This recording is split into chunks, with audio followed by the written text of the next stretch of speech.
I can't believe it, eh? The chance has occurred for me to get a pair of handlebars in my hand and ride a bike, and I've refused. Why have I refused? Well, look at this. This has got to be, without a doubt, the biggest, the most powerful, and certainly the quickest Suzuki I have ever seen. And you have to be one big guy to ride it, and I can tell you what, the man who does ride it is as big as they come, Cannon.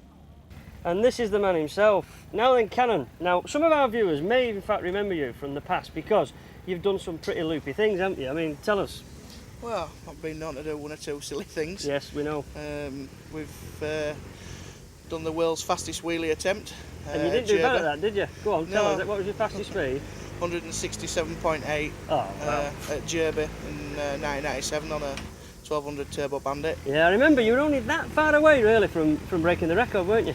Well, I did actually break the record and held it for 20 minutes until you know, a good friend of mine, Jack Frost, pinched it off me, you know, and then hurt himself considerably, as you probably know from the previous footage. But I didn't feel obliged to take it back off him. He's been lucky, really. Yeah. Otherwise, you would have had him. Yeah. We've moved on a bit since then. You know, we've done a few things, and I did sort of after the '97 series stop up the racing and concentrate on my business, and we've now come back into drag racing and, you know, to do it professionally. And you could say you've gone into drag racing in a big way, and I mean that in a big way. You are a big fella and you need a big bike, but don't you think you've gone one too far? Because this has got to be the biggest and most powerful thing I've ever been, well, in this case, leaning on. Well, to be fair, not really. I mean, I've been involved with turbo bikes now since 1993, and this is basically the pinnacle of a turbo motorcycle. You know, it doesn't resemble, you know, a street-looking motorcycle. Does it heck? No. I mean, it doesn't as at all. As much as what it could do. No, I mean, right down to the wheels and tyres, they're big, they're small, and everything. And then you've got, black, I mean, the chain, look at the flaming chain. Even though it looks like a chain, as we know it, it's what, nearly 10 foot long and blinking twice the width of anything else. Yeah, well, unfortunately, you know, when you're making 600 brake horsepower and pulling my, you know, small weight, you know, you need to have, you know, the amount of strength in the chain that we've got, you know. Yeah, is that the power output of that? 600 brake horsepower? It is an estimated power figure, but the time that it runs and, you know, with me on it suggests that, you know, it's between 550 and 600 brake horsepower. We've got to talk money. I mean, there must be an awful amount of money spent on such as this. Yeah, I mean, well, to give you an example briefly, the new bike that's replaced this has cost in excess of $50,000. You know, and at the time to build this would have been about the same.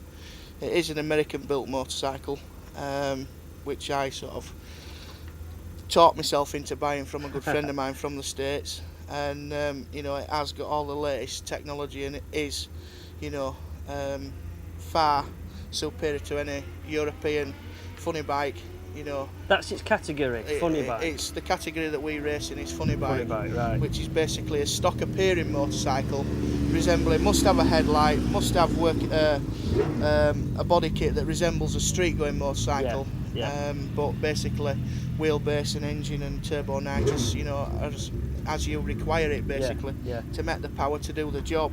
And what about then, because I know it'll be on the thoughts of a lot of people watching this, how quick does it go? You know, you must get it. Hey mister, how fast is it?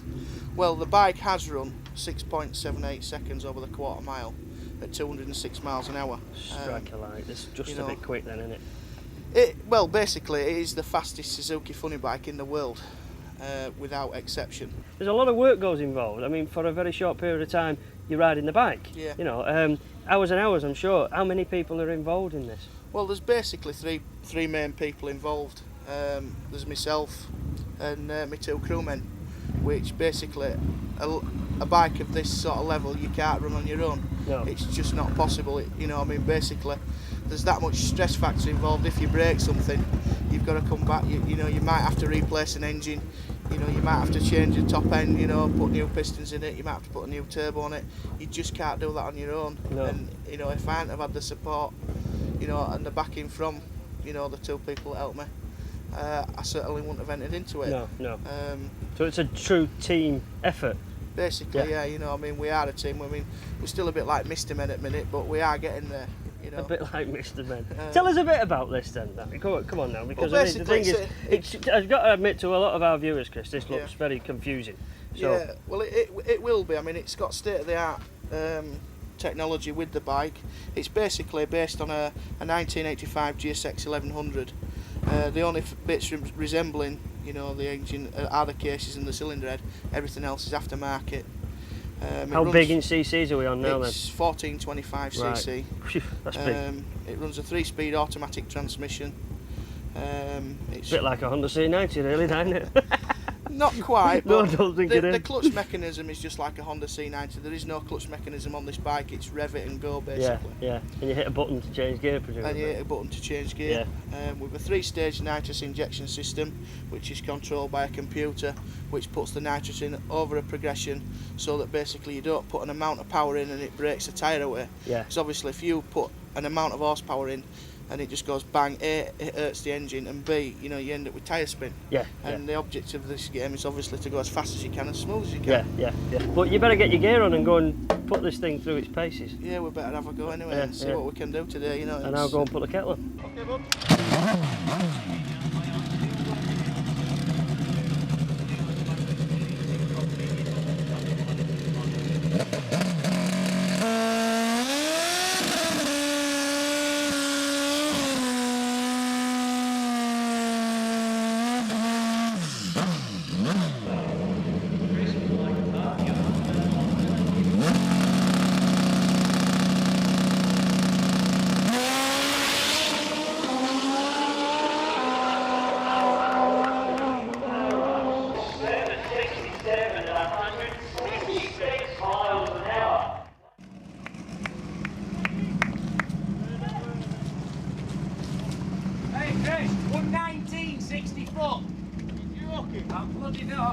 Well, Cannon, I tell you what, that was remarkable. I've been messing around with bikes now for 25 years. I have never seen anything quite so amazing, honestly.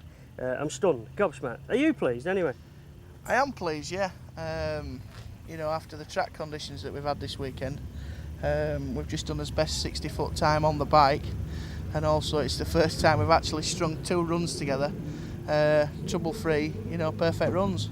In the sense of the fact that I've had to shut off on both runs at the top end of the track because the bike obviously overpowers the track. And with a tyre this big, if you do get a tyre shake or wheel spin, it magnifies so much with the tyre being so big, and unfortunately even I can't hang on to it. After today and after seeing it, looking at these times, I mean, at midpoint here, you're 146 miles an hour, you're only 20 miles an hour slower than you were at the finishing point. Yeah. I mean, and like you say, to back off, everything is definitely going towards you definitely being the quickest boy out there. And in fact, we're going to keep our eye on you, and if you don't, you'll have me to answer to, all right? Well, I'll do my best, I'll throw my weight about. We wish you all the best. Thanks, Wayne. Cheers. I'm worried.